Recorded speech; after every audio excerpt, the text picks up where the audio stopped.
1961 में सरकार ने दरअसल जरूरी किया था, अनिवार्य किया था इस देश में वकीलों के लिए काला कोट पहनना। काला रंग यानी काला कोट आत्मविश्वास अधिकार का प्रतीक, लेकिन पिछले 3 दिनों में वकीलों ने इस काले कोट का सिर्फ बेजा इस्तेमाल किया है। चलिए आगे बढ़ते हैं। बात महाराष्ट्र में सरकार बनाने को लेकर दलीलों की। क्या बिना देवेंद्र फडणवीस के बीजेपी शिवसेना गठबंधन की सरकार बनेगी? क्योंकि सूत्रों के हवाले से खबर है कि शिवसेना फडणवीस से नाराज है और बीजेपी के सूत्रों का यह भी दावा है कि बीजेपी हाईकमान भी फडणवीस से खुश नहीं है, क्योंकि वो अब तक शिवसेना को राजी नहीं कर पाए, जिसकी वजह से गठबंधन धर्म बहुत बड़े धर्म संकट की ओर बढ़ने लगा है।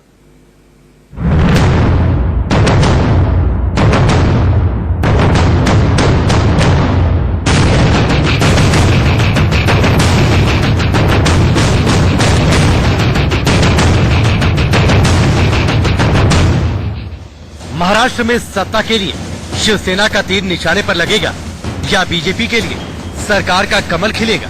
क्या बीजेपी और शिवसेना की तकरार को एनसीपी और कांग्रेस सत्ता की दहलीज तक पहुंचा पाएंगी? ये समझने के लिए आपको कुछ नई तस्वीरों पर गौर करना होगा। सफर से अच्छी है सफर की थकान, नींद आती है फिर किसे मंजिलें पाने के बाद। उद्धव ठाकरे और संजय राउत की ये तस्वीर यही कह रही है। लिखा है, लक्ष्य तक पहुँचने से पहले सफर का मजा आता है।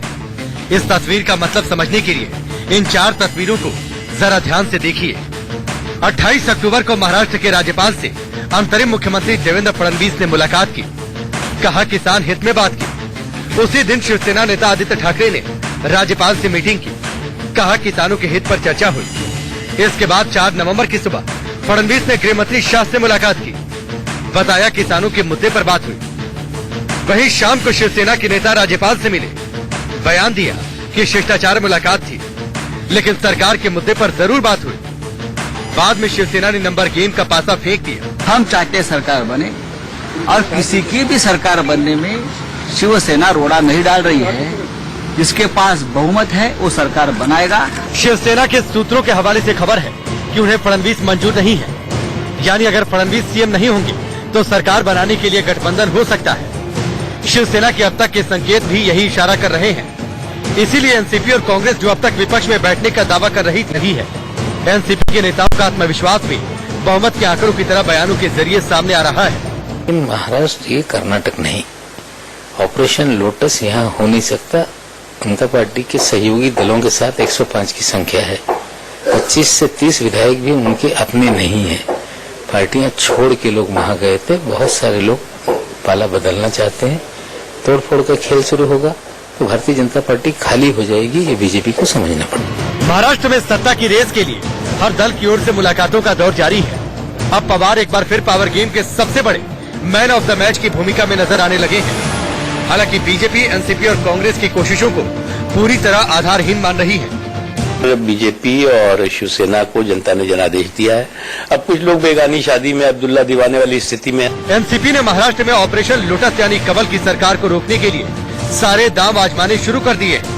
कांग्रेस के अंतरिम अध्यक्ष के साथ एनसीपी नेता शरद पवार की मुलाकात को इसी नजरिए से जोड़कर देखा जा रहा है। हालांकि अब तक सत्ता संघर्ष का गणित यही कह रहा है कि सरकार के लिए बीजेपी शिवसेना का गठबंधन ही सबसे ज्यादा मुमकिन है। लेकिन मौजूदा हालात बने रहे तो महाराष्ट्र में कुछ भी हो सकता है। इंडिया न्यूज के लिए मुंबई से अभिषेक शर्मा की रिपोर्ट। तो सवाल यह है कि क्या फडणवीस के बिना बीजेपी शिवसेना की सरकार बनेगी या शिवसेना बीजेपी के विरोधियों से हाथ मिलाकर अपनी सरकार बना लेगी?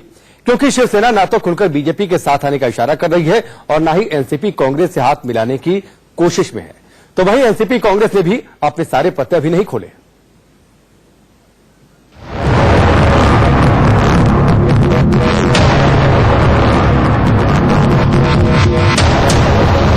महाराष्ट्र को नई सरकार की जल्द से जल्द आवश्यकता है और जल्द से जल्द नई सरकार बनेगी। का मुख्यमंत्री जो है, महाराष्ट्र का मुख्यमंत्री है, वो शिवतीर्थ से शपथ ग्रहण करेगा। महाराष्ट्र में फडणवीस के बिना बनेगी बीजेपी सरकार। फडणवीस के खिलाफ शिवसेना की सबसे बड़ी घेराबंदी।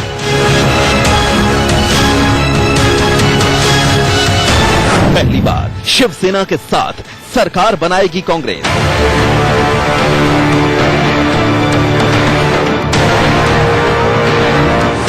महाराष्ट्र में सत्ता का शहंशाह कैसे बनेगी बीजेपी?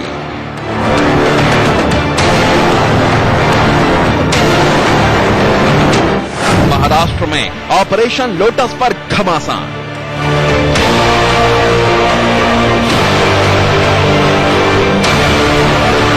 महाराष्ट्र की सियासत में जो कुछ नजर आ रहा है और जैसा माना जा रहा है, अगर ऐसा ही हुआ तो ये अब तक का सबसे बड़ा राजनीतिक बदलाव होगा। अगर ऐसा ही हुआ तो महाराष्ट्र में वो होगा जो अब तक कभी नहीं हुआ। अगर शिवसेना अपनी बातों पर, अपनी मांगों पर अड़ी रही तो फडणवीस के लिए सबसे बड़ी मुश्किल होगी। सत्ता के समीकरण में कौन क्या कह रहा है, इस पर मैं कोई टिप्पणी नहीं करूंगा। कई लोग बोल रहे हैं, लेकिन भारतीय जनता पार्टी कोई टिप्पणी करने वाली नहीं है। मैं इतना ही कहना चाहता हूं कि महाराष्ट्र को नई सरकार की जल्द से जल्द आवश्यकता है और जल्द से जल्द नई सरकार बनेगी। हम पूरी तरीके से आश्वस्त हैं। फडणवीस के दावों पर यकीन करें तो कैसे, क्योंकि सरकार बनाने की सारी संभावनाएं बहुमत पर टिकी हैं और शिवसेना के बिना बहुमत बीजेपी से बहुत दूर की कौड़ी नजर आ रहा है। लिहाजा फडणवीस अपना और बीजेपी दोनों का गढ़ बचाने के लिए महाराष्ट्र से दिल्ली तक दौड़ लगा रहे हैं। देवेंद्र फडणवीस ने गृह मंत्री अमित शाह से मुलाकात की। उन्होंने कहा तो ये है कि किसानों की हालात पर चर्चा की, लेकिन शाह गृह मंत्री हैं, इसलिए माना जा रहा है कि महाराष्ट्र के सियासी हालात पर ही मंथन हुआ होगा। शाह से मिलने के बाद फडणवीस का जल्द सरकार बनाने का दावा यही इशारा करता है कि महाराष्ट्र में सरकार को लेकर गहन चिंतन हुआ। लेकिन सबसे बड़ा सवाल ये है कि शिवसेना फडणवीस से नाराज है। फडणवीस जानते हैं कि शायद बात उनके हाथ से निकल गई है, इसलिए वो ये उम्मीद कर रहे हैं कि अब शिवसेना को मनाने के लिए शाह कोशिश करें, क्योंकि सरकार बनाने के लिए जो फॉर्मूले सामने हैं उनमें शिवसेना का पलड़ा भारी नजर आ रहा है। इसलिए सूत्रों के हवाले से खबर है कि बीजेपी ने शिवसेना को नया ऑफर दिया है। बीजेपी वेट एंड वॉच की स्थिति में है, लेकिन शिवसेना सरकार बनाने की कोशिश में है। 5 या 6 नवंबर को शपथ ग्रहण समारोह हो सकता है, लेकिन सीएम के पद पर समझौता नहीं हो सका है। बीजेपी गृह मंत्रालय देने को राजी नहीं है, जबकि शिवसेना को गृह मंत्रालय चाहिए। बीजेपी राजस्व और वित्त मंत्रालय देने को तैयार है, जबकि शिवसेना राजस्व वित्त के साथ गृह मंत्रालय भी चाहती है। बीजेपी 2.5 साल के लिए सीएम पद देने को तैयार नहीं, शिवसेना 2.5 साल के लिए सीएम पद चाहती है। जो सरकार नहीं बन रही आज तक और जो एक कंफ्यूजन एक बन गया है पूरे राजनीतिक माहौल में, उसके लिए हम जिम्मेदार नहीं हैं। शिवसेना इसलिए अपनी मांगों पर अड़ी है क्योंकि उसके संबंध बीजेपी के साथ भले ही अच्छे हों, लेकिन कांग्रेस के साथ भी सियासी ताल्लुक पूरी तरह खत्म कभी नहीं हुए। कांग्रेस और शिवसेना दोनों की विचारधारा भले ही अलग है, लेकिन इससे पहले भी शिवसेना ने कांग्रेस को समर्थन किया है। पहली बार 1980 लोकसभा चुनाव में बाल ठाकरे ने शिवसेना को चुनाव से दूर रखा। बाल ठाकरे ने चुनाव से दूर रखकर इंदिरा गांधी के समर्थन का फैसला किया था। तब इमरजेंसी के बाद जनता पार्टी की सरकार गिरने से मध्यावधि चुनाव हुए थे। बाल ठाकरे ने तत्कालीन सीएम AR अंतुले से निजी रिश्तों के आधार पर कांग्रेस को समर्थन दिया था। उस चुनाव में इंदिरा गांधी जीती और दोबारा प्रधानमंत्री बनी। बाद में अंतुले भी शिवसेना के समर्थन से ही मुख्यमंत्री बने थे। 2007 में शिवसेना ने राष्ट्रपति चुनाव में कांग्रेस की प्रतिभा सिंह पाटिल को समर्थन किया था। 2012 में प्रणब मुखर्जी को राष्ट्रपति बनाने में भी शिवसेना ने कांग्रेस का साथ दिया था। देवेंद्र फडणवीस के लिए फिलहाल सबसे बड़ी चुनौती शिवसेना है। फडणवीस अब तक शिवसेना को राजी नहीं कर पाए हैं। फडणवीस ने शिवसेना से बात किए बिना सरकार बनाने पर बयान दिए। फडणवीस के तेवर देखकर शिवसेना भी अपनी मांगों पर अड़ गई। शिवसेना अब वो कर सकती है जो अब तक कभी नहीं हुआ।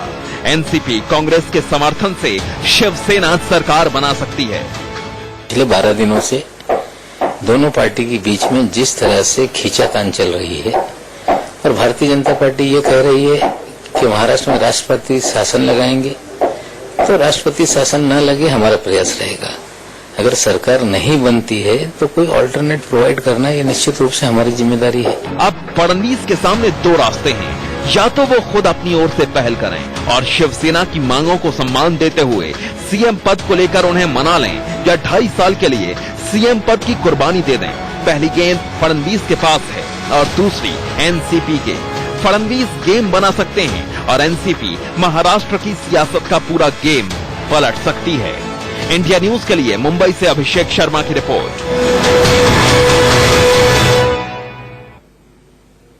मौजूदा दौर में महाराष्ट्र की सियासत में राजनीतिक पार्टियां भले अपने पत्ते ना खोल रही हो, लेकिन हम आपको दिखाते हैं कि महाराष्ट्र में कौन सरकार बना सकता है और सरकार बनाने के लिए किसके पास क्या विकल्प है। इन सारे विकल्पों को आप ध्यान से देख लीजिए। महाराष्ट्र में सरकार का फॉर्मूला नंबर 1 क्या है? Shiv Sena plus Congress plus NCP सरकार संभव है, बन सकती है, क्योंकि शिवसेना के पास 56 विधायक है, निर्दलीय 7 है और इसके बाद आगे बढ़ते हैं तो ये जोड़ 63 तक पहुंचेगा। कांग्रेस के 44 है, एनसीपी के 54 है, कुल 161 हो जाएंगे।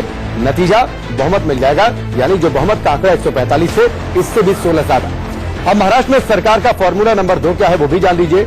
शिवसेना और कांग्रेस अगर साथ आ जाते हैं तो सरकार बनाने की स्थिति नहीं होगी, क्योंकि शिवसेना के पास अपने 56 विधायक है, निर्दलीयों को भी अगर मिला लिया जाता है 7 तो ये 63 और कांग्रेस को अगर 44 मिला ले तो 107 तक होगा, यानी बहुमत से अभी भी 38 कम रहेंगे, ये स्थिति होगी। अब महाराष्ट्र में सरकार का फॉर्मूला नंबर 3 क्या है वो आप जान लीजिए।